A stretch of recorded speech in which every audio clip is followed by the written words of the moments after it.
Just 1 second. We are live. Hey, how's it going? Hey, Rich, what's up? I am going to be painting an Ultramarine. I'm basically going back over my Ultramarines I painted a long while ago, and I am redoing them now that I use. What would you say, Rich? That's monochromatic scheme. Yeah. All right, I'm going to drop off of here. 1 moment. Boom. And pop you up. Hey, what we got here? This ugly fellow here. He's a giant who is actually a dentist for giants. You can tell by his teeth. You know how giant. He studied long and hard to become a dentist because it was really hard. But anyway, we're going to be doing oils, and I got this big chunky mess right here. I did this. I got to wait about another 20 minutes before I do anything with it. The first coat, though, that's down is this super matte. It's from a company in Spain. Okay. All this is courtesy of Luca Zaba, by the way, not my own. This is what he taught us. So to be clear, you're painting with oil paints, not acrylics. Yes, both. Because the Andrea paint is a acrylic. Gotcha. But it's the only acrylic he found that is pure matte, whereas everything else uses too much resin and isn't absorbent. Whereas this paint here is very absorbent and is almost like a sponge, and that's the goal. It's very hard to find in the U.S. Okay.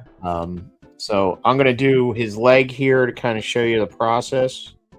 And you get this big chunky mess and you got to get it everywhere that you want to paint. And this is your palette I'm setting up. Gotcha. So your palette is the miniature. So, all right, let's be good radio hosts here for a minute, Rich. I've been painting with acrylics for 20 years. Why might I want to consider playing with acrylics, Rich? With oil? Give me the oils. Give me the elevator pitch for oils. Well, it's one of the things is it's one of the oldest, not the oldest medium to paint in, which if you're talking about miniatures for longevity, it is easy to work and easy to blend. So where everybody else is talking about smooth blends with acrylics, this is the real smooth blend because the model stays active and the paint stays active for hours. Okay. The downside is you have to use smelly thinner. So in this case, I'm using 99% alcohol. You can't lick your brush at all. Like, don't do it. Don't even think about it. And Rich, you ever wonder if maybe they're just trying to hide the best flavors for themselves? I said that there was we were using some acrylics and I accidentally not oils but acrylics, and the guy said don't lick your brush, and I accidentally did, and they tasted amazing. So and like Lucas Zaba said, the good news is that a dead artist miniatures will sell for more than a live. Oh God. That's a good one. That's a good one. I like it. That's sharp. Okay.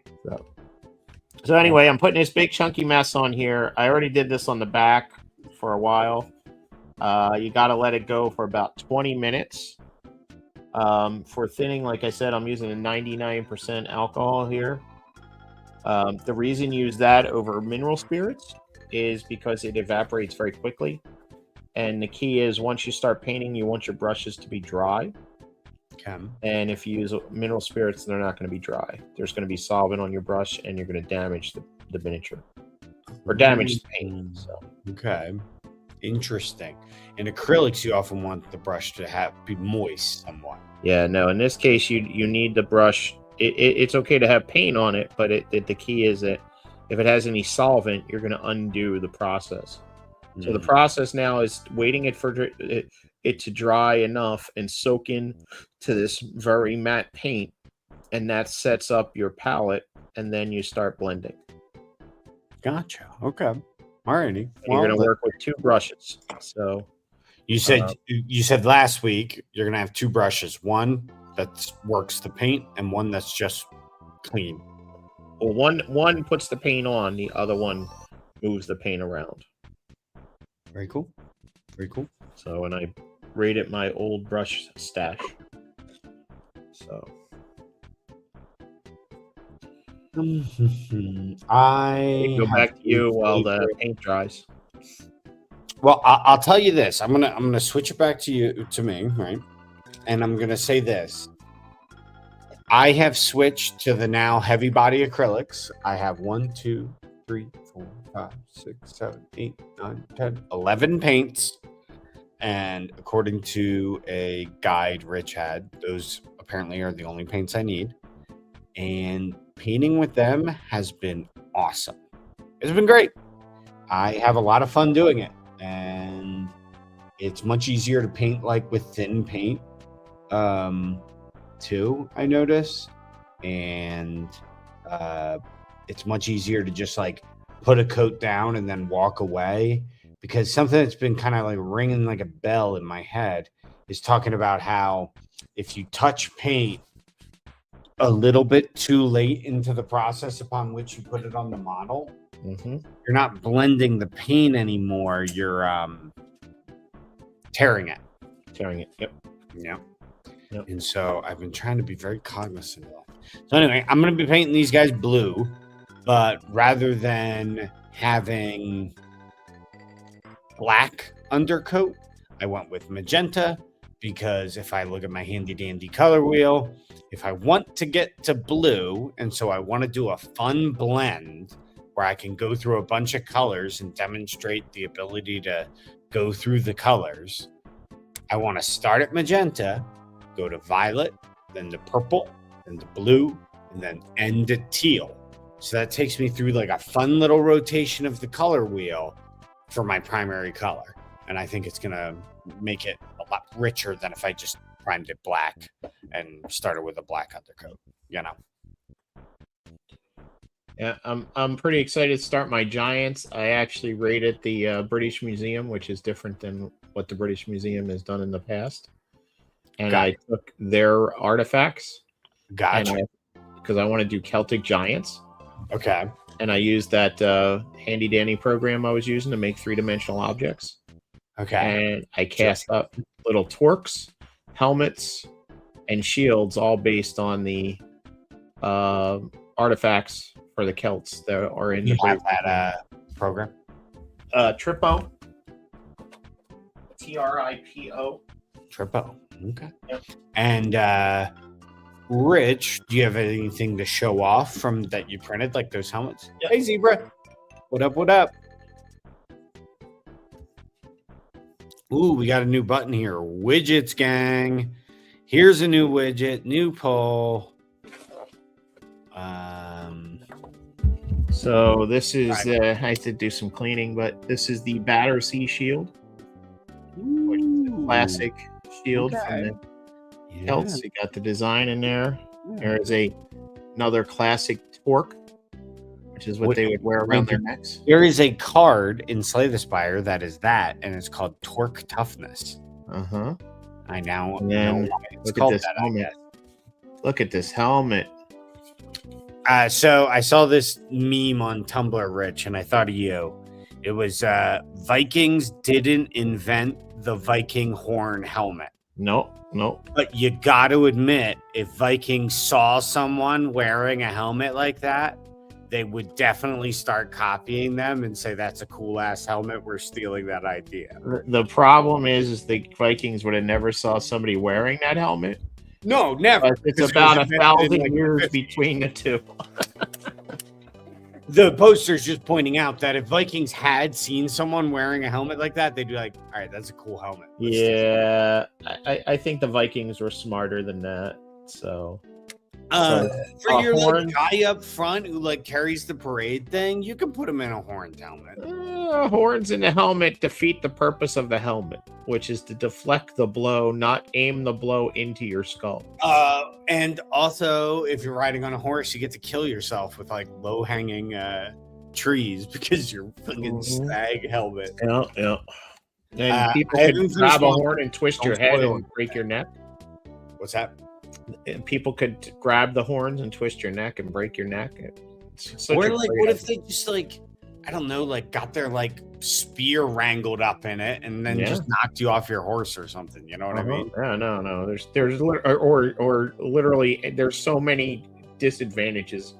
The whole point of a helmet is the glance. But that's why I said Or- for a purely ritualistic. I well, could and see. that's the helmets. Even the Celtic helmets that you see were not helmets worn into battle. But speaking of all of this, I have been watching A Night of the Seven Kingdoms. I think I brought this up earlier. Yeah. Out, almost done. Great show. Really recommend it to anyone. It is, if you like Lone Wolf and Cub and you like tournament arcs and anime, that's essentially what you're getting, but set in the Game of Thrones universe.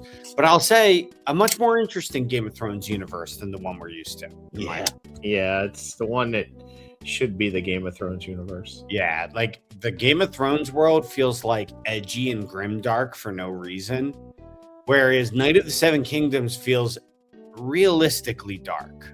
What was the Heath Ledger movie? I always forget the name. Heath Ledger movie. Where he's the knight. It's very similar. Great movie. Yeah, exactly. A Knight's Tale. Knight's Tale. Yep. It's actually very close to Knight's Tale. Well, they kind of came out at similar times. I believe Night of the Seven Kingdoms was written before A Knight's Tale. Yeah, that's interesting. It was a Interesting. comic book. It started out as a comic book. Night of the Seven Kingdoms? Yep, it was a comic book. Yeah, first. Yeah. I bet that was a good comic. It makes for good comic. And Sir Dunk is such a charming character. You know, he's very like everyman, salt of the earth kind of guy. Yeah, no, it's great. I love how much that the evil Targaryen brat who tortures people. I love how his dad is just so goddamn fed up with him. His dad like hates him more than any other character in the show. Like whenever he does anything, his dad's like when he wants to, do a strange form of trial by combat, the dad's like, "Oh my god, what are you doing?" Just kill this guy. Like, why are you wasting everyone here's time? It's great. Yep. Well, he was hoping Duncan couldn't get 7 people. That was the yeah, because I like how they make it out that if it was just Duncan versus him in that tent, that dude's dead 9 times out of 9. Duncan was just strong as a bull. So well, you if you take it into D&D terms, Duncan had to be like a 10th level a warrior, because like the amount of hits he took in that final battle. His hit points total was... calculate his hit points total when you're done watching. Yeah, sure. It's really big. He's not a hedge knight. He is definitely a 10th level named knight in that case, because... Well, I kind of get that impression. He's got a lot of hit points. If you follow what I would call tropes, media tropes, Duncan the Tall keeps on doing tropes that are ironic twists if it turns out he's a way better fighter than everyone there. Like, a character sarcastically tells Dunk early on, well, fighting a man way better than you is a great learning potential. The joke being Dunk is a far better fighter than him. That's why it's ironic for him to be saying, you know what I mean? So from a story trope perspective, it's I think Doug's going to beat up a lot of people in the last fight. Yeah, it's definitely the only other. There was a movie a few years ago. It was another Night Tale, and I can't remember the name of it, but it was just sheer brutality. It was one of the best ones, and I can't remember. It had Jude Law in it. And it kind of fell under everybody's radar, and it was probably one of the better medieval tales that I've seen. Let me see how I can figure it out. King Arthur, Legend of the Sword, maybe? No. It was. Let's see.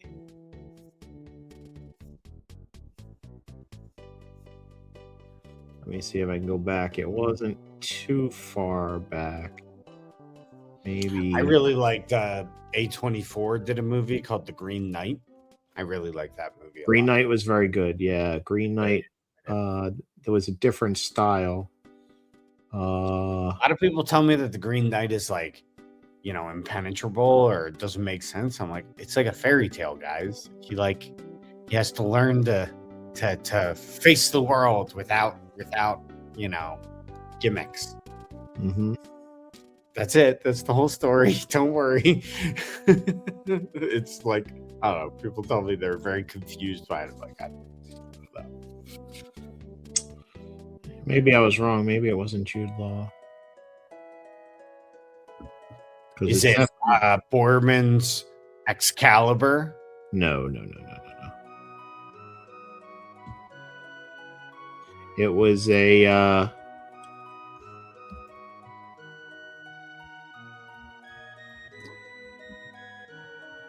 medieval knight movie, and he was cheating on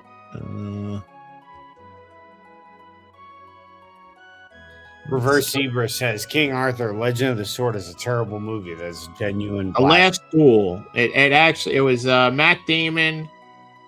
It was Matt Damon, Adam Driver. That's who I was confusing. Jude Law. It's called The Last Duel.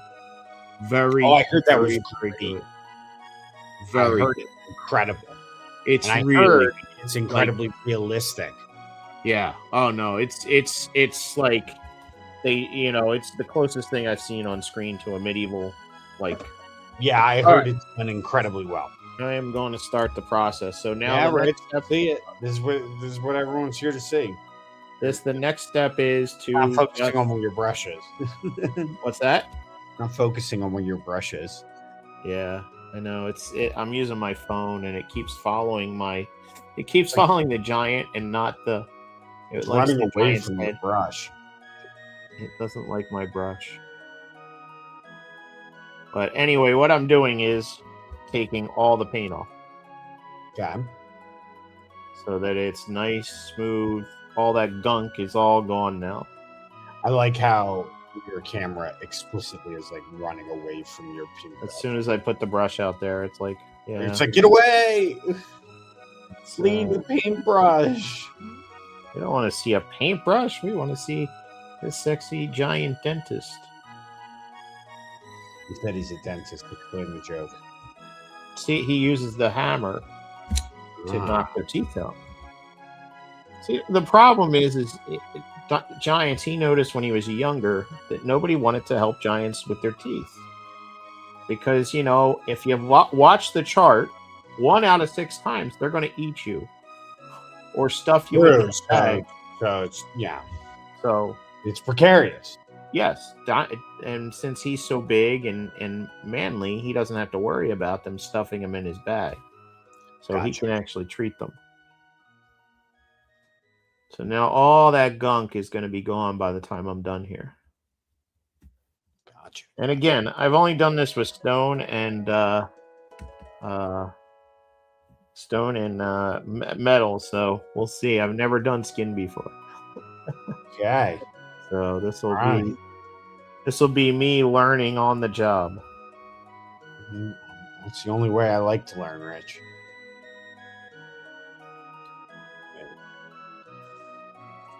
So Magenta's coming out good on my end. I'm just wish if I could have any special power that was like, if you could have a dumb special power that isn't useful, it would be for paint to dry.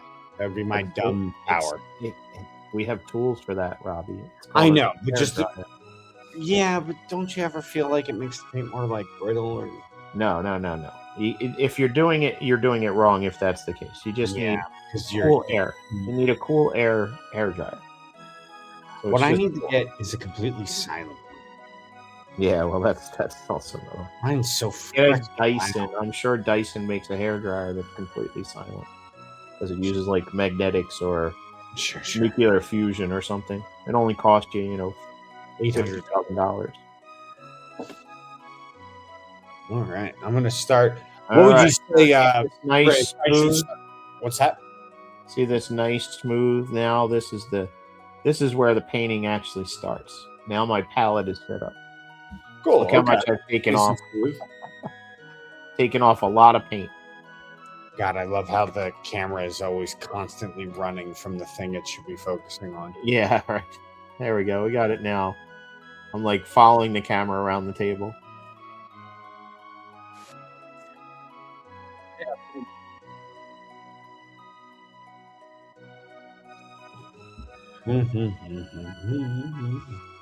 All right. I think we got all the gunk out of here now. Can you guys hear me? Yeah. Dusty. Hey, how's it going? What Good. up? See, let me get you on the third camera here. Switch it back to Rich. Ba-boom. All right. So now we have the base that I want to work with. So now we start the actual process. Can you like tell the camera to stop moving? Is that allowed? My Or... phone, I don't know. I can't really touch my phone well. Right. I mean, maybe there's a camera mode. I'll do some research. What if there was like nothing for it to focus on except for the paintbrush and the giant? I don't know if you have room on your desk to even do that. Because I think what's happening is it focuses on the cloth, it focuses on that paintbrush, it focuses on the yellow pin. The fact that there's the gray thing there, it like gets very like weird. It's doing the smarter than you thing where it knows what you want it to look at, and but it changes its mind every 3 seconds. Okay.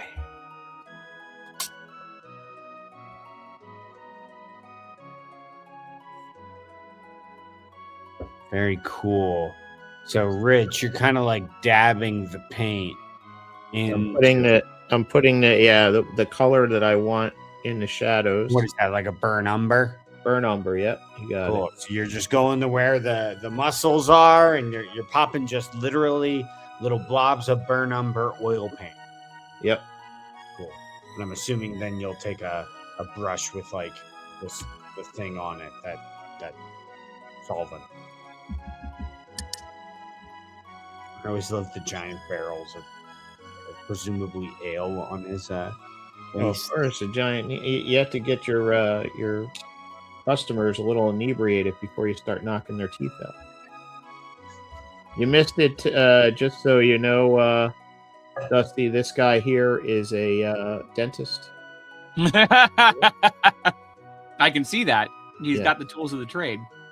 And he likes to knock out people's teeth. Is this is it a bust you're painting? I can't see his legs. Friday 5 says, is Mierce- this Chrono Trigger or Secret of Mana? This is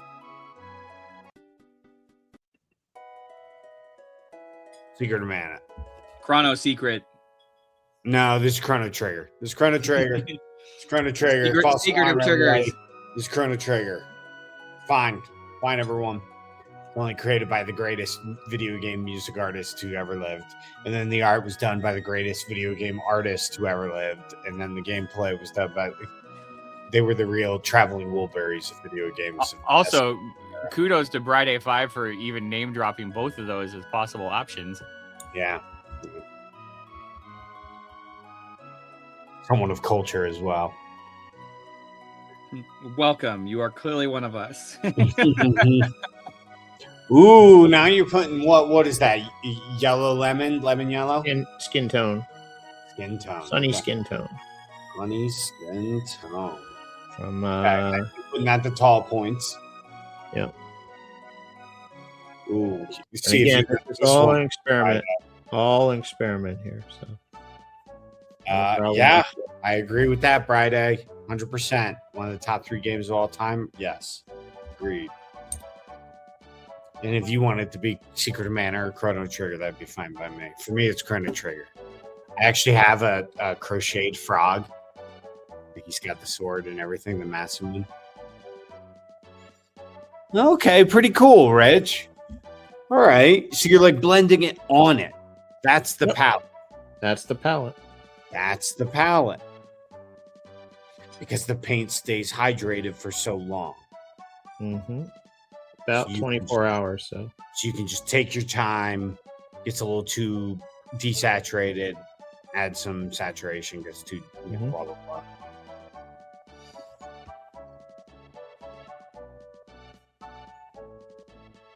and even like with acrylics, where you end is going to be lighter, so you brush towards the highlights. Very cool, Rich. Okay, so I can see you're like moving that paint. You're working it into the kind of the higher areas. Okay. I'm testing it. I'm cleaning it and then cleaning the brush, and then testing it on my hand to make sure it's dry before I start using, because you don't want any solvent on the thing, because then it'll break down that base that I build up. But how does it taste? That's the real question. Yeah, what are these flavors? Well, it's kind of like icing on a cake. It's like a kind of a red velvet icing. Let's kind of for real though. Tier list worst tasting paints. Any wash. The washes taste so bad. Dawn oil tastes so bad. There is a skin tone line from AK though that's a heavy body skin tone. Okay. And can I tell you, it's like butter. Or to be clear, for anybody watching right now, this is not a discussion of how you should be eating paint. Eat paint. Yeah, this is a discussion of how much paint has been eaten when you should not be eating paint. And if you do eat paint and die, you have to serve the legal paperwork to Rich, not us. Squidmar just did a whole article on the paint and toxicity of paint. Yeah, and he said pretty much you can eat it. It's okay. Okay. Well, all right, everybody, take a look at what's going on here. Rich's camera has other ideas, but don't worry. If we do our best, we can stay focused. I can see you're starting to blend it in, Rich. Yeah.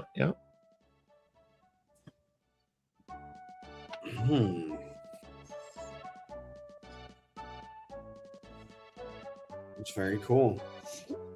I want people to see the whole process, so I'm going to leave it on Rich. Yep. So just make sure. I want to reach for my water bottle to clean my brush. This is a better camera in terms of like video, yeah. But it is not a better camera in terms of its ability to focus on one thing. Or just hold like a steady frame for the most part. Yeah, I don't know if there's a way to do that on the. I can't give it the command to do that. Like, I wonder if there's a sensitivity functionality. I see something here. Hold on. Tracking is what it's doing. There we go.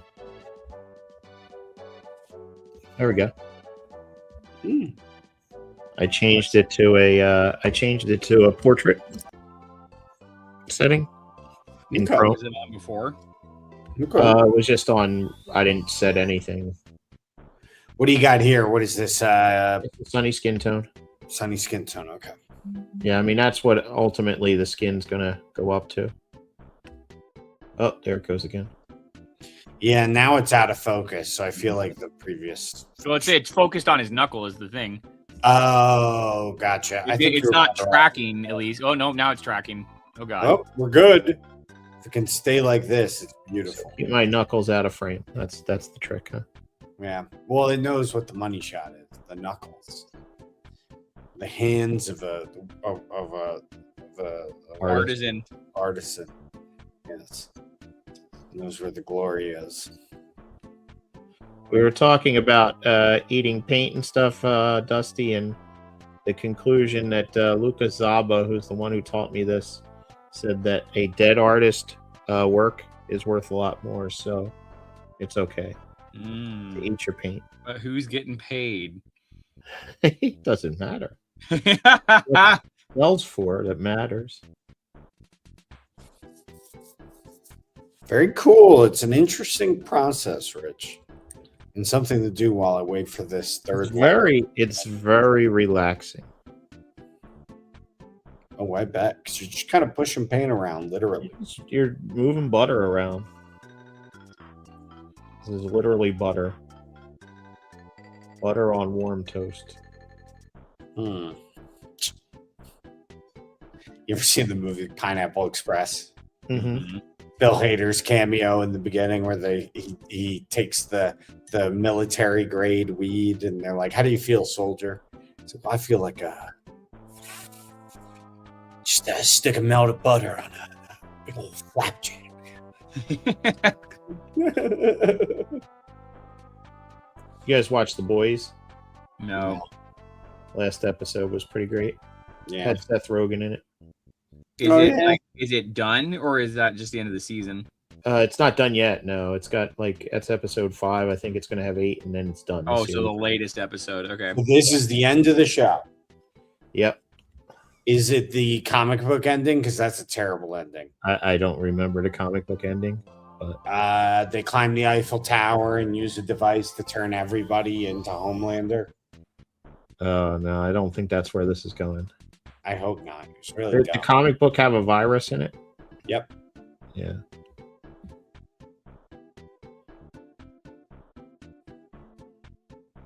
They got because it's Kripke who wrote Supernatural, so now they've had pretty much every person from Supernatural. Yeah, I heard Misha Collins was on. Misha Collins, yeah. So this episode had Misha Collins and the brother. Yeah, that's what I heard. I don't know.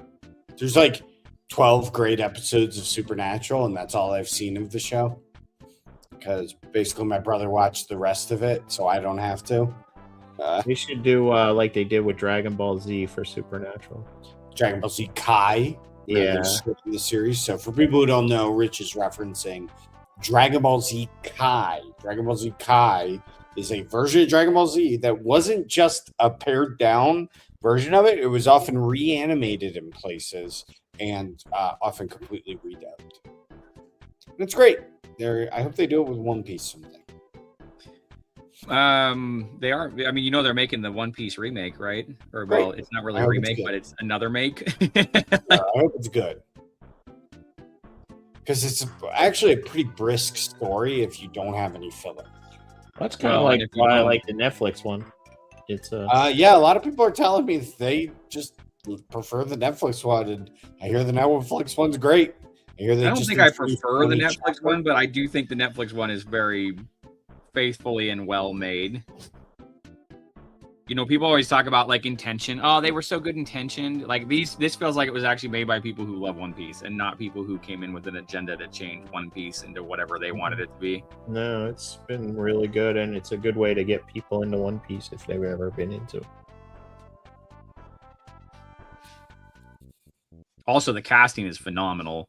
Mm-hmm. Yeah.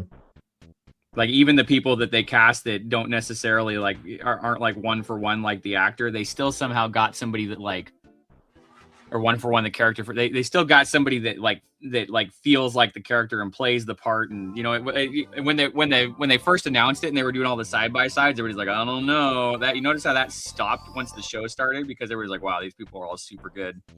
Well, I'll say this: I haven't watched it, so I can't be the true judge.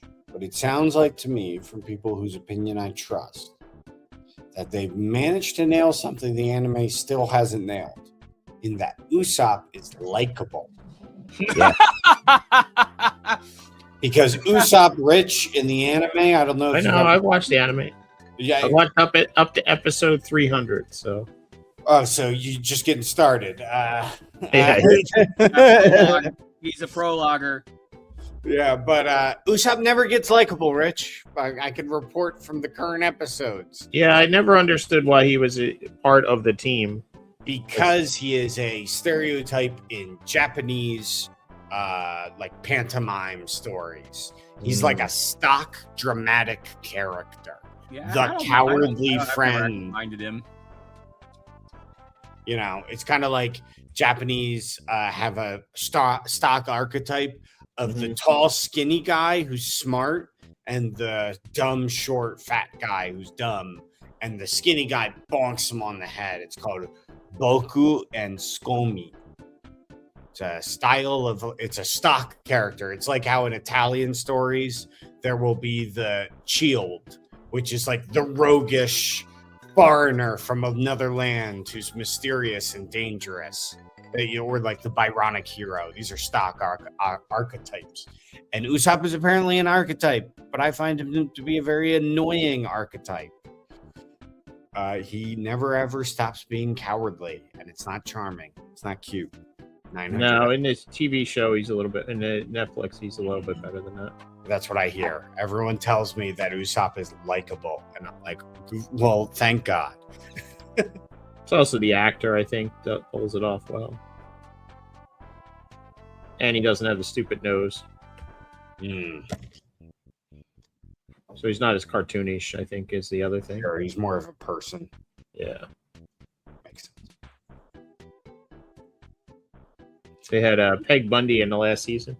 Peg Bundy from... Holy shit. I gotta watch now. I love her. Yeah, she's great. Oh, she's great. I love her.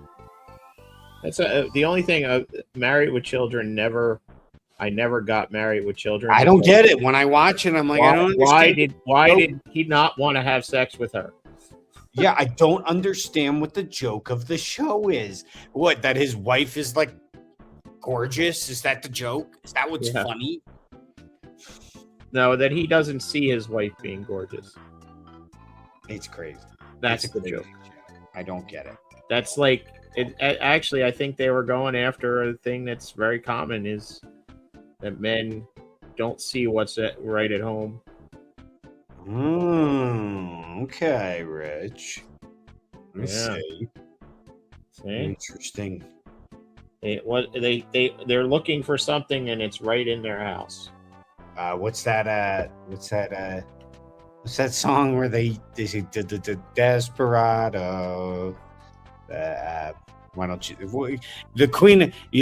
Don't you try the Queen of Diamonds? She'll cheat you if she's able. The Queen of Hearts is always your best bet.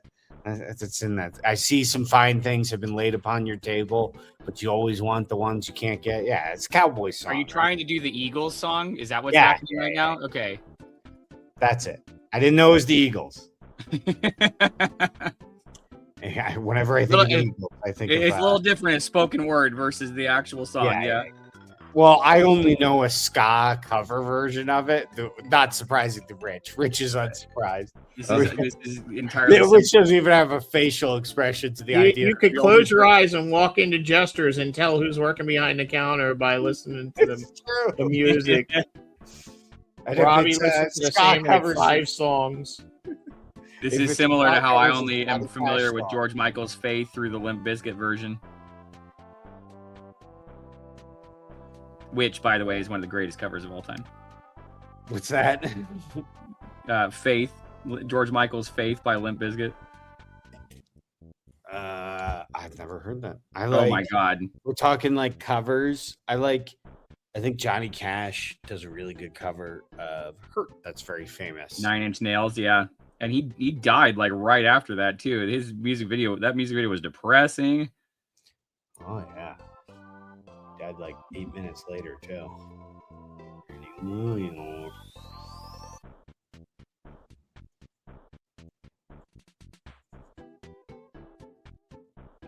All right. Who are everybody going to get a starter set of 11? Oh, I'm going to. I'm going to. I have no idea. It's orcs. Yeah, I know. It's the second edition. Yeah, I was expecting the whole there's no more Crusade because Crusade is a deck thing to be more controversial than it is, but I guess nobody plays Crusade, so there you go. Because Crusade is bad. It is a bad set of rules. I don't think it is fun to just add a bunch of needless bookkeeping to rules.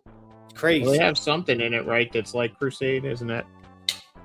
That's why Crusade is going, is because they have like a randomizer deck that creates narrative play for you. and they're also making the main game more narrative driven. I do like that. I was reading through a bunch, whatever the versions they've made available of the whole like adjusting your objectives based on what you're playing against, sort of more like Kill Team. I like that a lot. Dusty, I think almost any idea can be good. It is its execution. So I will have to see it in its totality before I can decide if it was a good idea. I'm excited for its potential to be good. Sure. Like I said, any idea can be good. I don't think ideas have intrinsic good or bad value. Oh man, I could come up with some bad ideas. Sure, but then if you executed them to the platonic ideal, they would be better than your shittily executed good ideas. You understand what I'm saying? Yes, 1-for-1 execution matters. That's why whenever people are like, what comic book character should I read? They shouldn't read Squirrel Girl. They should read writers they like. And maybe their first comic was a writer they loved who wrote a Squirrel Girl story. They'd have better luck finding stories they like, not by finding other Squirrel Girls, but by finding other written by the same. Yeah, that way lies madness. Yeah, trying to like every Superman story that comes out is a way to have your heart broken.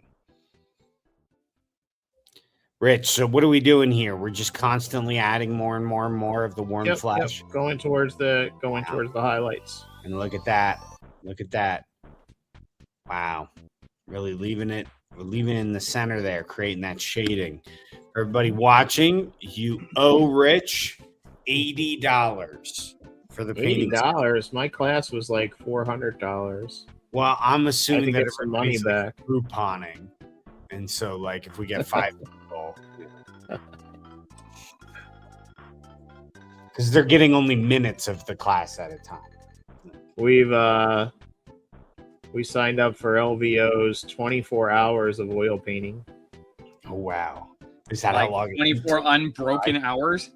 Yeah, no, it's 3 8-hour days. Right, Okay. Dusty. Bada bang, rim shot. I'm making a joke about how long oil paints take to dry. That's what I'm doing.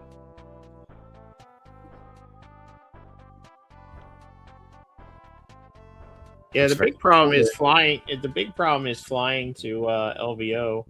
Yeah, because if I'm doing 3 days of oil paints, I have no way to actually bring the models home. yeah. You have no way to even let them dry long enough that it feels good to ship them. So that's why you got to go to LVO, Robbie, and drive so that I can. It's early October, right? No way. Yeah. No way. Not happening. Oh, and you plan a trip to Las Vegas, be like, oh my God, LVO's happening at the same time? I mean, God. I would like to come out, though, for one of those Virco's vaults. And come learn how. Just let me know which one ahead of time. The problem is they don't have signups until like almost at the last minute. We're doing the airbrush class in June. Okay. And I just booked my next trip, which is Austria in June to go lift with Arnold in his home village. Nice. Very exciting. Yeah, that one's going to be amazing. I get to eat Kaiser Schwarm and schnitzel and lift in it. Do deadlifts in the backyard where his mother's house is. It's a museum now to Arnold. Thought you were going to say something other than house there, and I was like, oh, that's morbid. It's in his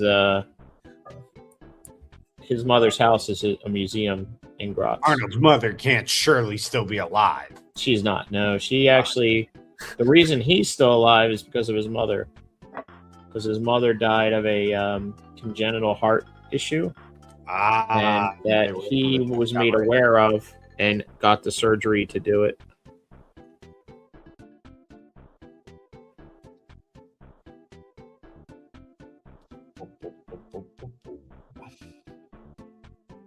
Camera's just like slowly walking away. It's like, don't you want to look at something else though? Because we're based on generative AI, we've decided that the aggregate sum of all channels, the camera is constantly moving a little bit, and thus achieve that through the magic of generative decision making. It's got ADD. All right, who do y'all think would win in a fight? Median man or the average man? Median man is simply the median man. You take all men, arrange them from one end to another, and you put the median in the center. That's one. But average man is you take all men and you put them in a blender thereabouts, and you create the sum average. Am I cynical or am I optimistic? Because median will vary drastically depending on where I think. I think average man might only have like one leg on average, or like like and then if you do like a certain I don't know, there might be some disadvantages to being the most average. There's also that who's the guy in Thomas the Tank Engine? 7 words you can't say on TV. Stand-up comedian. George Carlin. George Carlin. That's right. George Carlin has this bit where he says, think about how dumb the average person is. And remember, half of all people are dumber than that guy. Which, funny. What's also funny is, do you guys know that he was the first stand-up comedian guest on the first episode of Saturday Night Live? I learned this on a Drew Gooden video. If anyone hasn't seen it, watch it. And his bit is about how when you watch old movies, you kind of realize that every single person in the frame is dead, which makes it very interesting to go back and watch the first episode of Saturday Night Live, because the opening stand-up bit is watching old footage and being like, wow, everyone in this is dead. And that's Chevy Chase is probably still alive. Probably. He is still alive. He is. He's not doing great, I will say that. I watched a thing on him.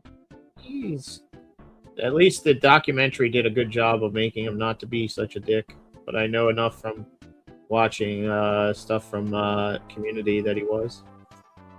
Yeah, I don't know. Like, is he gonna win worst guy award if he did a contest of every single bad person? No, he wouldn't even like crack like top 1,000. But as I understand it, he wasn't pleasant to work with. He wasn't a good person or a nice person.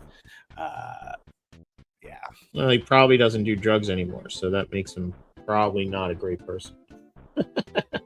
Well, watching the video I saw of him recently, his brain looked pretty fried. Yeah. No, well, he's done a lot of drugs. It's just he probably doesn't do any right now. Magenta's starting to look good. It's time to move it towards purple.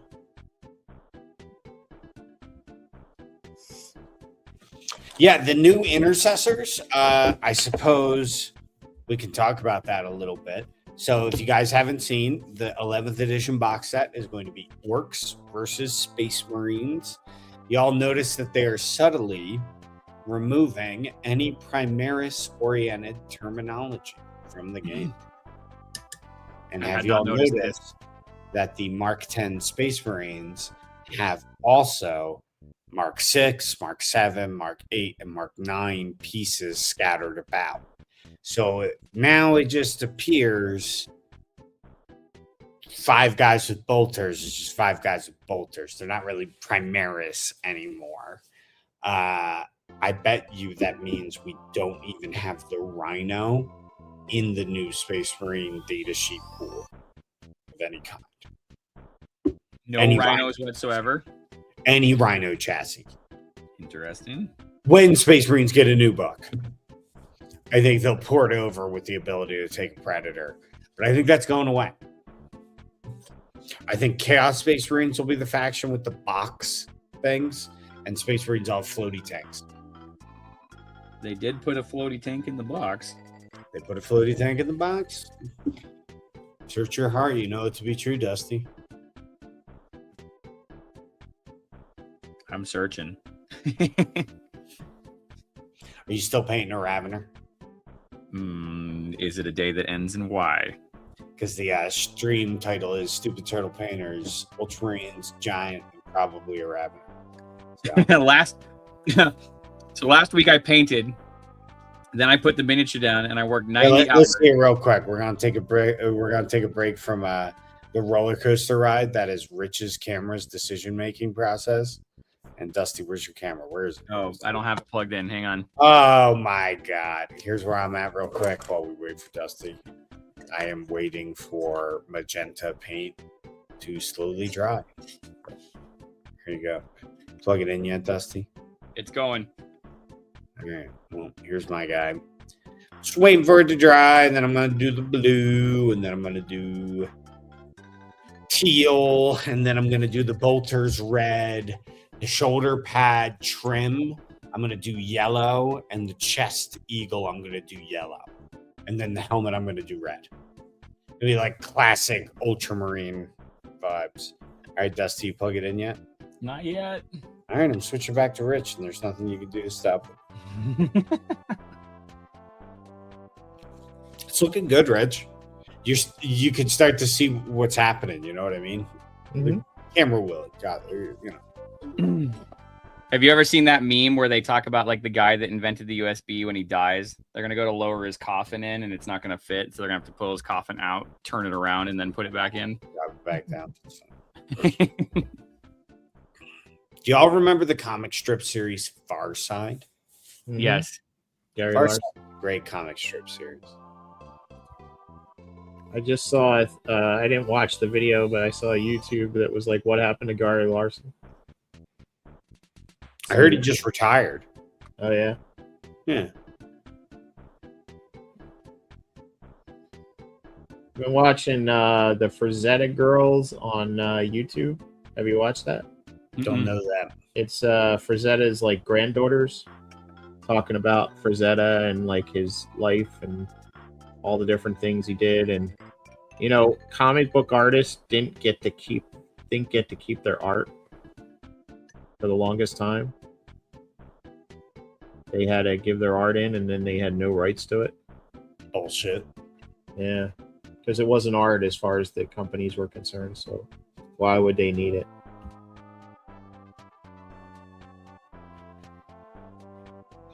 Yeah, even that sounds like BS to me. You know, the company trying to diminish the value of the labor by referring to it as non-art. Yep. Wow, that the way it's blending. You're right, Rich. It just kind of blends. Yeah, it's just butter. Buttery Buttery blends. Look how blends. buttery these blends are. Dusty wishes his blends for this butter. I mean, I think we established last time that I'm terrible at buttering bread. So Oh, right. So my players in my D&D campaign, they got to experience their very first example of old school D&D. The big reveal being is that the dungeon is an upside down spaceship. And they were like, wow, it was a spaceship? I'm like, oh yeah, this is like classic D&D module from back in the day. Expedition to the Barrier Peaks. Yeah, it's always a fucking spaceship in the end, you know? So they got their spaceship. They even got a wand that casts Hold Person or Disintegrate. nice. Colin, even while I was giving them the wand, because they found it in basically like the holodeck room. And Colin's like, I bet it casts Hold Person, Disintegrate. And I'm like, shut up, Colin. Anyway, it's a wand. You cast Identify Magic. It casts Hold Person and Disintegrate. And it's just like a Star Trek phaser kind of thing. But yeah, classic trope, right? The fantasy world turns out to be a 40K kind of futuristic. Yeah, I think that's the thing that's in. I never read enough of the Wheel of Time, but it seems like Wheel of Time's like post-apocalyptic, which of course was what. Oh, it's Sword super of Shannara duper. was. Yeah, I'm only on book 2, but I mean, that's pretty obvious. Oh, yeah. Sword of Yeah. Shannara was that way too. Well, a Song of Ice and Fire feels that way. Like the Maester's technology seems like they have cell phones, they have like strange devices that seem just like kind of like simple modern devices. I don't know. There's just element to it where it feels like Westeros is like a post-apocalyptic futuristic world. in the first book of Wheel of Time, they do a pretty good job of all but flat out saying that it takes place in like the age. What was it? The Age of Darkness in 40K, like after the fall of all AI and all that stuff. The Long Night. The Long Night, yeah. 25 to 30. Yeah, that's basically when Wheel of Time takes place. Okay.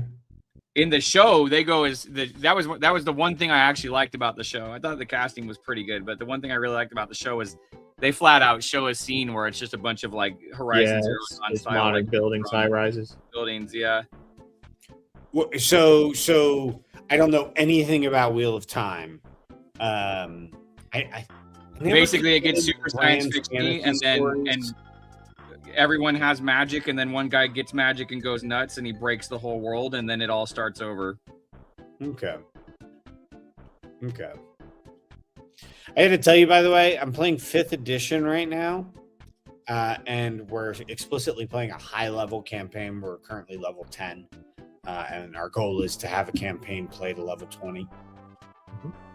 Boy, oh boy, are wizards and spellcasters in general pretty boring in 5th edition. Why is they that? All just do different variations of make you check against will, reflex, or something or the other, and then it does fire damage, acid damage, poison damage, ice damage. What? They're all the same spell, though, at the end of the day. You just roll different dice for damage. Well, I mean, I'm a cleric and I do that, but I do it with radiant damage. So I mean spellcasting in general. They're all I think you missed part of the. You're just not paying attention to the full breadth. Oh, yours does radiant and thus is not actually that interesting. Yeah. It's but like it's so boring. I was like looking through the wizard spells because I want to be prepared for what my players can do, and wizards can't do anything now. They just do damage. They're so lame. I haven't played a wizard in. Well, don't. Just everybody be a fighter and whack people, or whatever. Fighters have a lot of interesting stuff. What's that? Fighters are actually pretty interesting. Isn't that ironic? With the I think the next thing I want to be. Have you ever done an artificer? That's what I want to do next. I gotta tell you, I just found the spells to be pretty boring. They're just boring spells. They don't change the world in some interesting way. They just do damage of different varieties. You know, lame, super lame. But everybody likes to play 5th, so if you're running an RPG group, it's much easier to get everybody on board with playing. Are you 5th. Doing the 5th 5.5? I don't even know what that is, Rich. Am I? That's the newest version of it. Okay. What's different? It changed up some of the classes and stuff. Then I guess we are, because we're using the website. Yeah, if you're using the web. Well, no, they have Legacy in there. It'll say Legacy. That's the difference. I don't know. All right. The state changes are pretty subtle. It's not like 3.0 to 3.5. Okay. I kind of don't like a massive change up. You know what I mean? Although I'll be honest with you, D&D is way more complicated than the value you get from that complication. You know what I mean by that? Mm-hmm. There's a lot to just a game where you roll a d20 and add numbers to it. That I remember Torchbearer, Rob? Ooh, I have 3 copies of it because I keep on staying up too late, going shopping, saying I love Torchbearer. I'm going to buy a copy of it, and then I buy a copy of it, and I now have 3 copies sealed sitting on my shelf. So I want to run Torchbearer again. I think Torchbearer would be best if you had all the cards. Mm-hmm. Yeah, I think the cards are really fun. Yeah. So basically, Dusty, and for anybody watching, Torchbearer is a independent RPG that is no longer in print, I believe. No, it's still in print. Oh, it is? Great. It is still in print. And it based off a Burning Wheel. Burning Wheel. It takes place in a kind of like grimdark fantasy setting, you might say, where it's a low magic world. What I like about it is all of the gameplay interactions, for the most part, are pretty abstract. combat is played as like a group, like the group does combat. Does that make sense? Yeah. And thus it is much quicker. It's much less like, I don't know, you're not like fussing over like really stupid details that don't actually matter. Well, but you have to decide whether you want to fight or whether you want to chase them away or bluff. Yep. So there's like a press your luck mechanic. Rich, this is starting to look very cool, man.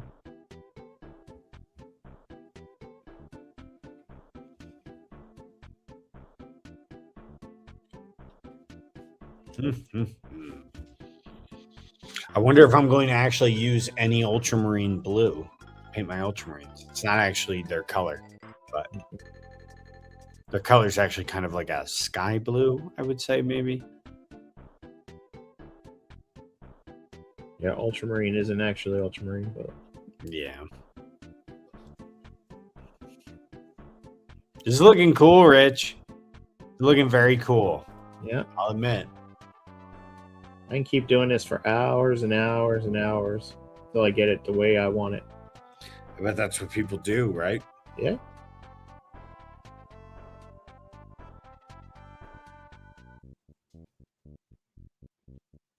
Truthfully, I can come back tomorrow and probably do it. Would that be the case in Arizona too? Would it be unaffected by low humidity? Yeah, it's oil. It's not. Okay. It doesn't have the evaporation points. I mean, it might just a little bit less than here, but it's not. It's not. Okay. 1 second.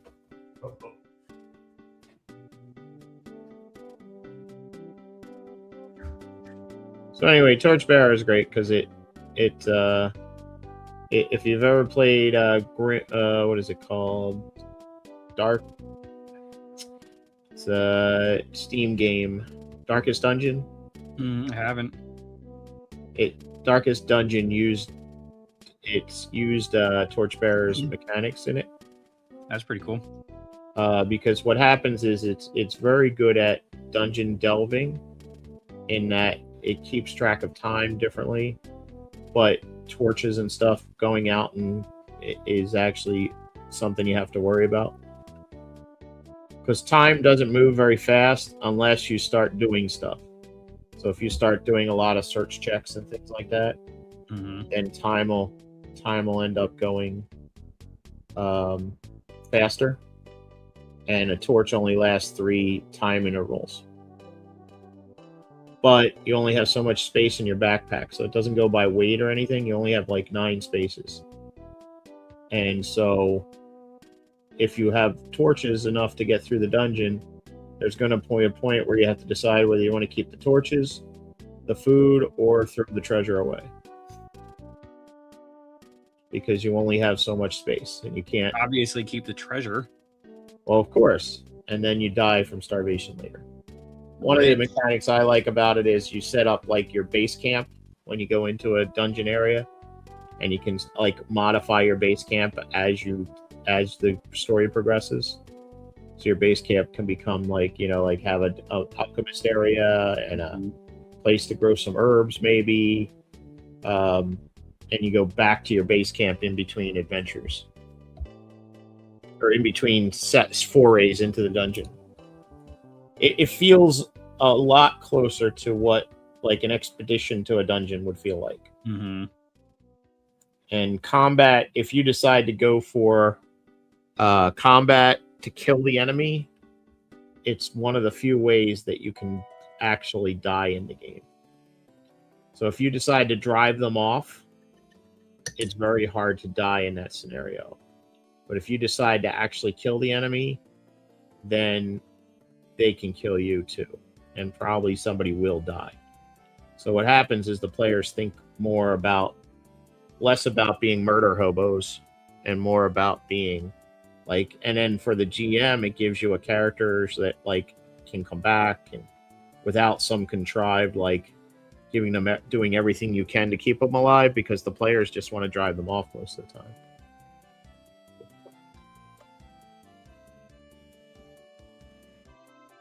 I will say this. You got to make sure your players actually put in the effort to read the rules a little bit, or else you the can't do it. You can't do it without the players knowing the rules. Yeah, they have to understand what they're giving up, or else the combat feels boring because they don't understand what the stakes are. They don't realize that they're pressing their luck in such a degree that could get one of their characters killed. So then when their character does get killed, it just feels like to them as if they randomly died for no reason, which isn't the case. They could have avoided it had they prepared better, understood what they were wagering better, or just interacted with the rules in a way that implied they knew what they were doing. I really like the town. When you get the town, like how the town is the player's choice in the most part. Yeah, They create the town, and what's in the town and the activities in the town are like. I'm actually using that for my D&D campaign, that concept that they get to decide. Mm-hmm. I think it does a great job. That game has a great system. Burning Wheel is actually slightly better, Robbie, which is the that game is So one where you're mice, Mice and Mystics is what that game is based off of. They dumbed down the Burning Wheel. Burning Wheel, like, you know how character creation is? The reason it's called a burning wheel is you're burning your character, as that's how you make a character, is burning it. And that's by going through like it's their adolescence, their teenage years, and like so all their skills and everything are based off of that.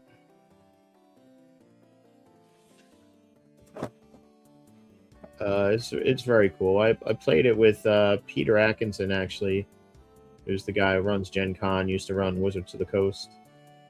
He has his own world that he's creating, and he wanted to play test the Celtic area, which was good for me. It's fun. But it's pretty much mechanically very similar. You don't have the cards though and stuff. It's not as dungeon delve driven. So if you're looking for dungeon delve, Torchbearer is much better. Okay. Burning Wheel's more of general role playing. Well, but mechanically pretty similar. I'll say this too: if you're the type of person like me who just likes to read RPG books, also good for that. It's got great art. Torchbearer. Oh, we played Guards of Trader's Toll last week. Oh yeah, the one that you're paying the mini for. It'd be much better if there was like an AI controlling it. Because had a lot going on. A lot of paperwork, or a lot of like, because you're figuring out the actions of like the whole town, and so, but some random cool stuff that happened. Like in the first game we played, these wizards kept going into this building, and by them going into the building, it was we kept rolling that direction, and wizards kept going in there. So we're like, man, wizards are up to something. Yeah, what are these damn wizards getting into? And it was just randomness. It was nothing to do with the storyline or anything. And it was just two characters who we looked at are like, they look like wizards. And so we're watching them go in the building. Then the next scenario is about two wizards. The next plot that came up was two wizards who are dueling each other in town. And so they were probably the wizards like working together, and we figured out that there's a wizard guilds are warring against each other. But man, was it hectic, because while the two wizards were doing it, there was a thief running around stealing stuff from people.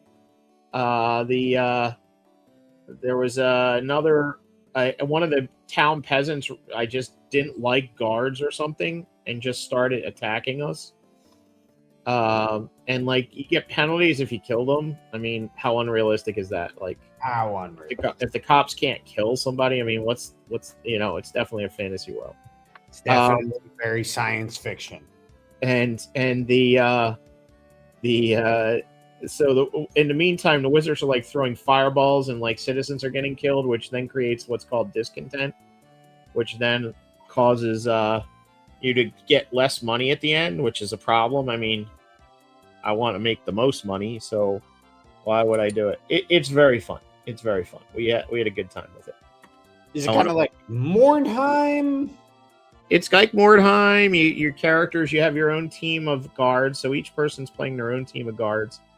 And while ostensibly you're working for the good of the town, you have your own patron, and they have their own patron. And so, what your goals are, and you of course want to get the most money. So you want to have more money than the other guy. So you want to get the fee before they do, because then they get the money and the rewards for it. Sure. And so you don't actually attack the other guards, but you definitely want to get there before they do, or let them weaken the guy and then do the killing blow effectively. Mm. And like in the case of the wizards, since they actually committed lethal force by throwing fireballs around, we were able to kill them. But if you just like kill random people, one of the cool ones is if you're trying to run, you actually move generally like randomly, unless you know an enemy's nearby. Okay. And if you move fast, like if you decide you want to get across the board fast, you can run over, like you can knock over peasants, and then that causes discontent. But you get a little speed boost. Yeah. Every foot you roll on the dice gives you 1 inch, and normally, and then if you're running, it gives you 2 inches. So that can be a big deal to get across town. And if them stupid peasants get in the way, it's up to them to get themselves back up. Your wizards in the building. I wrote an event card for Botany Floral Dragon, and it says, an enraged succulent dragon stands in the village square, railing about traitorous mages concealed amongst the townfolk. A recent influx of perfectly ordinary hooded strangers have arrived in town as of late, but they have all been so perfectly unassuming and politely non-committal. Having dismissed them as suspects, you are left with but a single uncomfortable conclusion. Slowly, you turn a suspicious eye towards your companions.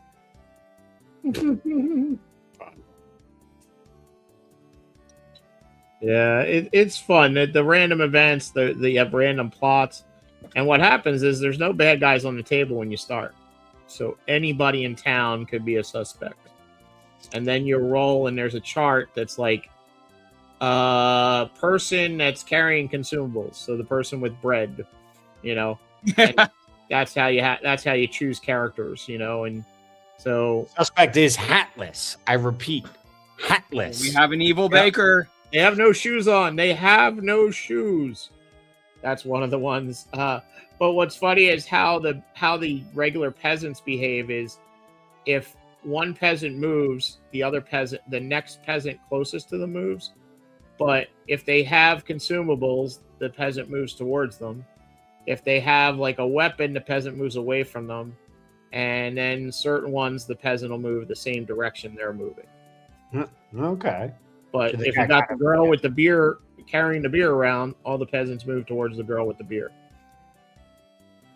This tracks. You kind of have a artificial intelligence. Yeah, it would make actually a really good video game.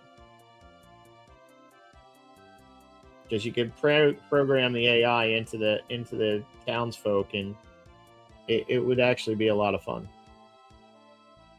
And a lot of the bookkeeping parts. Multi-million-dollar game industry idea. If you get a stable of good developers, and all they do is make good ports of war games, and I think you could be laughing all the way to the bank. If they made digital Warhammer, I would play it every day. They'll never do that, I don't think. No, Yeah, they will not. I agree. I could. And it could be legally distinct enough. I played that Moonrakers. That was pretty fun. That was more of a skirmish. I've just never seen someone do a war game on a video game, and to me it seems like a fucking slam dunk. What do you mean? Well, RTSs aren't a war game. Just port a war game. Well, but you have what you call it? XCOM with the aliens. XCOM. XCOM's a turn-based. That's not a war game, Rich. Yeah, it's not a war game. It's more of a. You have units that you pay points for, then you battle them against somebody else, and the game is simple enough to understand with simple dice rolls. That'd be a good game. I've been playing XCOM since I had to load it on DOS. I love that game. It's just very surprising to me that nobody's made it because it wouldn't be hard. It's nothing about porting over a war game is hard, you know. It's hard to monetize, I think. Yeah, selling maybe, but even then, you could do a live service game where you sell the units you take, and you sell them like a Genshin Impact style. I think there's something there. Oh, I do love me some Genshin Impact. I haven't played it in a long time. Yeah. Hoyoverse is my favorite publisher. I played Genshin, Honkai, and Zenless Zone Zero. What's Zenless? I know what Honkai is. Zenless is sort of closer to Genshin Impact. Okay. Much more action. I think the combat's actually more exciting, and it all takes place in sort of like an alternate modern day sci-fi-ish. All right, but well, I have not- a question for you. You ready? There's skip dialogue button. Yes, there is. Oh, wow. That would get me to play because that's why I haven't played Genshin in a long time. So much dialogue. Actually, no, I'm sorry. Yes, I misinterpreted what you meant. You can click through it quickly, but you cannot skip it. Oh, that's not what I want. I want one button. I push it. Dialogue's done. Other games like Genshin have it, so don't act like that's some grand impossibility that nobody could ever pull off.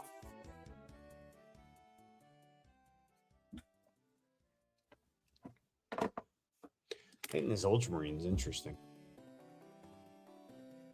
Space Marines kind of have really simple panels to color in. You know what I mean? You should show off some of your stuff you've been painting, Rob. Sure. Yeah. So I will. Robbie got somebody to paint all this stuff for him. Yeah, that's right. Gonna be me. So I've been redoing my demons. Let's show off one. This is a demon skull cannon of corn. Does it shoot actual corn? No, what it does, I realize now how it works, and I'm going to teach all of you. Because you look at this and you go, what the hell is this, GW? This is like a Salvador Dali painting. You know what I mean? But I get it now. Hold on, let me see if this light assists or makes it worse. Is that better or worse? It's temporarily better until it gets worse. What if we That's go pretty good. Yeah, What if we're like that? I think it's good. Anyway, it's a riding mower that sucks up bodies into here, wood chippers them, gets the skull, probably polishes it like a bowling ball, rolls the skull up to here, fires it at the person. So it's a riding mower that shoots skulls. As they do. Here is my great unclean one. It's very big, so it'd be hard to get them. Oh gosh, I have no desire to paint that. Great unclean one. Very happy with how he. At the rate that I paint, you're talking like days just on his intestines. Ugh. It took me a couple seconds. I don't know. And then this is my biblically accurate Lord of Change. That's a weird one. Be not afraid. I don't think I've ever seen that sculpt. That is the Lord of Change sculpt. Oh, did you change Without it? bird head. I just put cabochons. Ah, you know what? That's kind of in the spirit of the thing, accurate. You changed it. Well, I think a big bird is kind of lame for the inconceivable Lord of Change. I don't know. It's just a bird. That's it. Like you're trying to tell me that. And Robbie, how are you going to tie it into the double eagle, the Imperium, when the big reveal happens that the whole Imperium is created by Tzeentch? It's true. How will I do that? It's just here's Turns my out problem. it's just the Inquisition with that big old eyeball. 40K has really been flanderized into its miniatures, and I understand why a publicly traded company worth billions would need to do that. I get it. I understand the financial impetus. But the fact that whenever you play a video game now, you see like the miniature and the heavy metal stock paint scheme for it. Like this new game couldn't have done a Lord of Change that was more Lovecraftian. They wouldn't have been allowed to. They have to make it look like the model that's available for sale. You know what I mean? Mm-hmm. But the Lord of Change isn't at its coolest when it's a giant blue bird. You know? What about on planets where they don't have birds? What is it then? There is no planet that doesn't have birds because the Lord of Change has made birds on every planet. I thought you were going to say because birds are not real. They're all just government drones. Oh, well, that's true too. Yeah.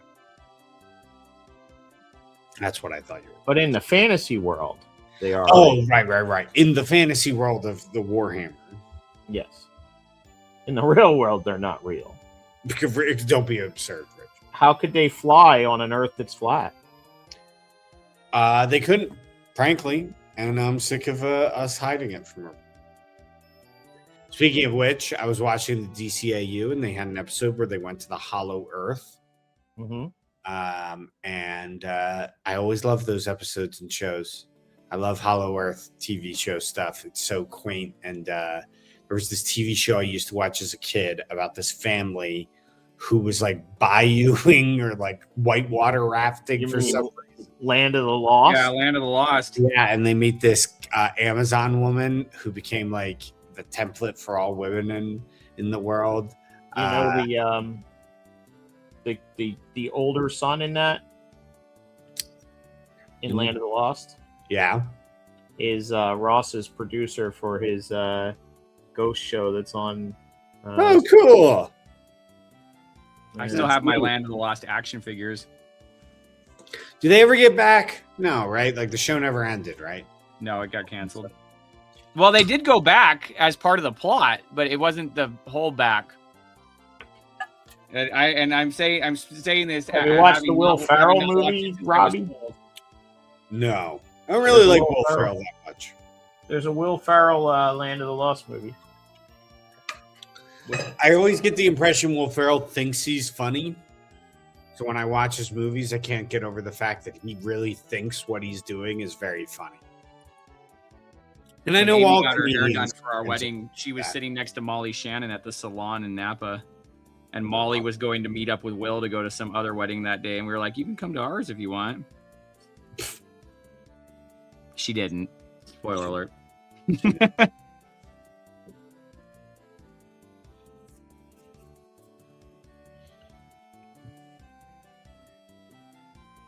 So I'm waiting for paints to dry and just kind of doing colors here and there.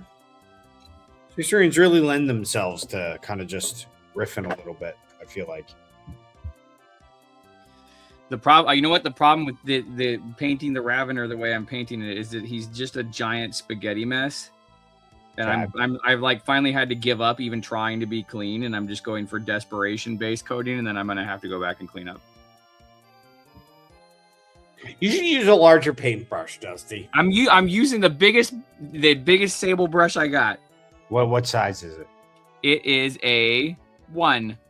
You heard it here, folks. A 1 is the biggest brush Dusty's got. Sable. I have like a 4, but it's synthetic. I'm about to show you something. Hold on. If you're base coating, that's what you want to use.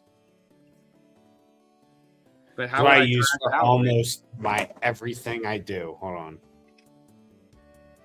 Round number 6. Every professional painter that I've taken classes from uses a 3. That's their smallest brush.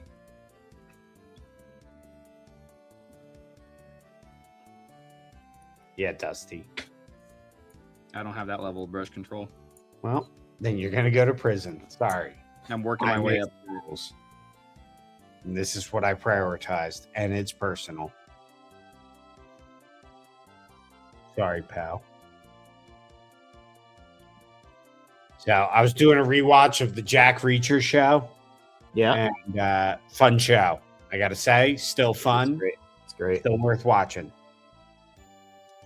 It's just the same joke every time. The whole show is the same joke repeated ad nauseum. Surely he's found an opponent too big. No, he's not. That's season 2 or season 3. Sorry. Yeah, but he still kills that guy. Yep. That guy's fucking big though. He was big. Just imagine how big they'll get the guy for season 4. Yeah, I don't know how they can do that. It's got to be a gorilla. Yeah, they have Jack Reacher fight a gorilla. He's in the movie, Arnold's new movie, The Man with the Bag. Who, Alan Richardson? Yeah. You know, Alan Richardson expressed interest in playing Batman. I think he'd make a great Batman. I think he'd make a better Superman. No. He's too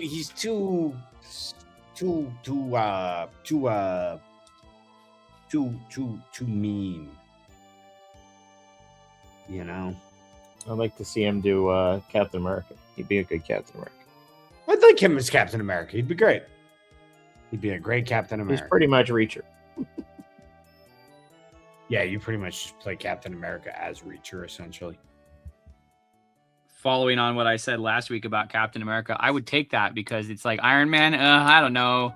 Growing up, this is Dusty's famous "I hate Captain America." No. I hate this iteration. Keep it going. I'd totally Dusty. take a Tell us why reboot. you hate No, him. give me a reboot. Give me a reboot, and this time he doesn't quit. Give me that one. Gotcha. I'll take it. This just in: Dusty does not believe soldiers should be able to retire. Not when they're just sitting there when they could save the world, when they're one of the strongest people in the world, they could save it, and they're just sitting I there. like He already did it. Yeah, but here's the thing, Dusty. Here's the thing. But all his friends still aren't. What happens if he disrupts the time stream? He ruins all of it, and he unsaves the world, Dusty. Yeah, Have you ever okay, thought of maybe if they hadn't then suddenly thought of gone that? in and just said, you know what, the time stream's all disrupted and everything's screwed up and nothing matters and all the characters are back and everybody who died, whatever. You ever thought about that, Dusty, though? Even Tony Stark's coming back.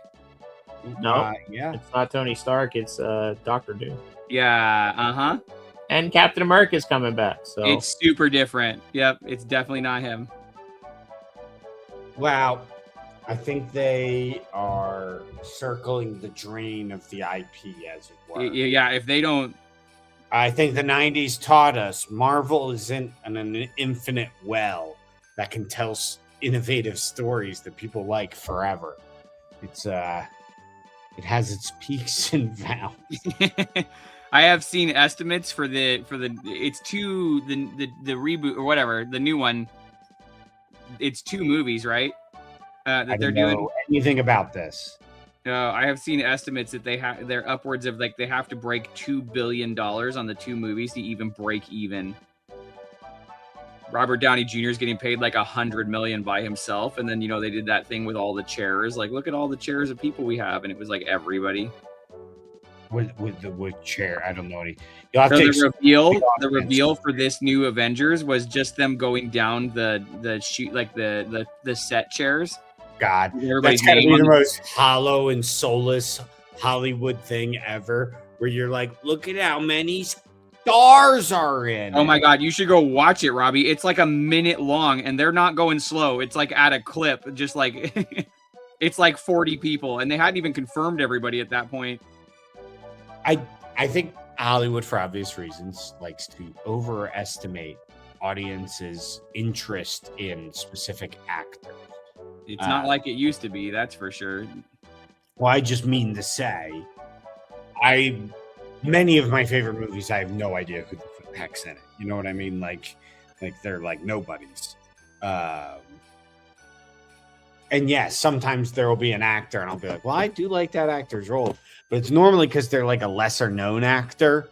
And, oh, that's interesting. If they're in that movie, I bet it's a good movie kind of thing. Rather than, I like movies with George Clooney in them. I will go see George Clooney movies. I mean, but that used to be like they'd put George Clooney in a movie, and he would bring in people to see the movie.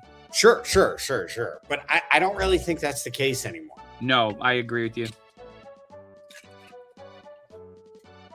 Except for something like maybe like Wicked, like Ariana Grande can definitely bring people in. Sure, but I even think that's fleeting. I just don't think we have monoculture anymore. No, the zeitgeist is gone. Yeah. I think the monoculture was created explicitly because there were 3 channels on television. And so it united people. Yeah, you're not even limited to television anymore. Yeah, exactly. There's so many various ways that you could be interacting with media. I don't even know if movies are necessarily going to be able to survive because they require quite a bit of funding. So they need to pay out big. But maybe we'll see a return to more simpler movies that don't require gigantic budgets. I mean, my favorite movie ever made is My Dinner with Andre. And it's the guy who says inconceivable in Princess Bride talking to another actor you don't know. Funny. Yeah, and that's my favorite movie. It's a great movie. Them having a conversation. Definitely put Last Duel on your list of movies to watch, though, Robbie. I will. It sounds like right up my alley. It is very good. Have you seen that, Dusty? No, what is it? Last Duel with Matt Damon. No. I like Very Matt good. Damon. It's very good. It's a medieval, like if you like Game of Thrones or any of that stuff, but it's grounded in medieval. There's no like magic. Oh, I know which movie that is. I have not seen that. No. It's I very remember good. doing it. I just got my tickets for the Mandalorian movie. Oh, they're making a Mandalorian movie, eh? Yeah. You'll have to tell me what you thought of it. Yeah, I just don't see how that's good. You're making a movie that requires 3 seasons of homework on a streaming service that most people don't have. Like, Oh, it's got Baby Yoda. Who cares? well, but the thing is, I was looking at the box office opening, the projections, and Solo is like the ultimate flop of all Star Wars, and Mando and Grogu's opening weekend box office projection is 35% lower than Solo. And I'm not knocking Mandalorian and Grogu. I just Yeah, but think about how many that's not the one I Baby would have Yoda led with toys coming they're out gonna the gate sell. after 7 years is something that most people have not interacted with. But think about how many Baby Yoda toys they're gonna sell. They will sell a lot. My kids like Baby Yoda, and they won't watch Star Wars,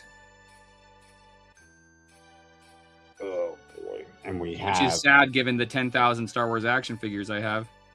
Well, Well, you don't want them to play with them, do you, Dusty? I mean, then that would ruin their collector value. I'll let them look at them. Oh boy, that's what kids love.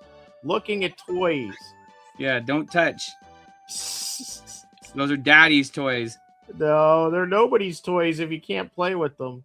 Actually, a lot of them are. That's why if I buy old minis, I paint them.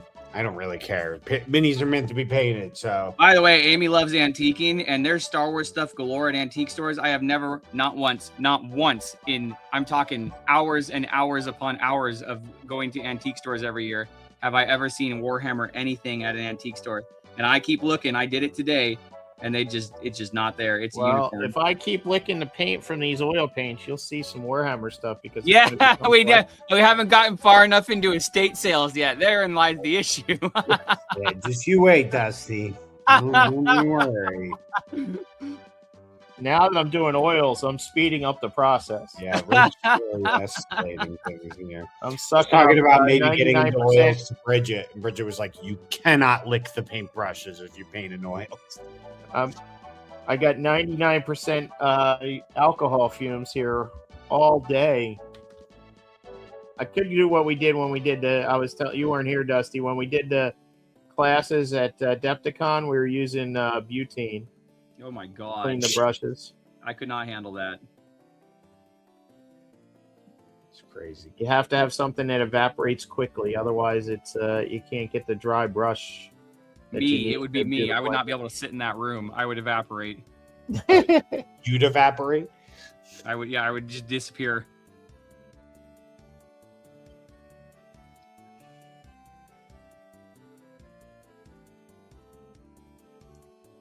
These paints are so cool.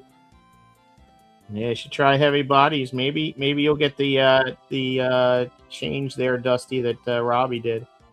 Robbie went from a guy who made dark, grungy miniatures to stuff that pops. Is that the stuff you bought on stream a few weeks ago, Robbie? The golden, yeah. I ended up not ordering online. I was like, there's got to be a fine art store in town locally. Yeah, there's one in Tucson for sure. Remember near that? I we went went there actually, Robbie. Well, I don't think I went to I the was same there. one, but this one that I went to, they had a whole selection of heavy It body. was next to the steaks and lattes. This was not the same. Yeah, I didn't go there because that place is hard to get to without parking downtown. That's all I do. So I went to a different fine art store, locally owned, real nice. It's great, and they teach classes there, which I think is pretty cool. Gotta say, I went to Canada, Toronto area, Hamilton, Yeah, and two of the best stores I've ever been to. One got even better. One is called Torchlight, and Torchlight has probably 15,000 square foot of Warhammer stuff. Nice. And they all right, have, everybody. Hold on, Rich. You're gonna have to show off. Try to get the camera to focus on what you've done today, because I want there to be a button, an open and a close. Wow, Rich. You know what I could probably do that would look pretty sick? Mhm. Grab 10 seconds from like every 10 minutes so that you can watch the blend speed up. I'll see if I have the brain power to do that. Okay. All right, Dusty, show off what you did. Boom. It's out of focus. It's out of focus. It's out of focus. It's out of focus. It's out of focus. Sort of in focus. There we go. So What you hive got is Gorgon. Oregon? Very cool. I like that you're doing one of each. It's very cool. Looking good, Dusty. Thank you. It's coming along. He's getting there. Flowers bloom when they're ready, Dusty. That's me. Here's my little Ultramarine. He's kind of in the ugly phase because I'm just kind of sloppily adding the colors on.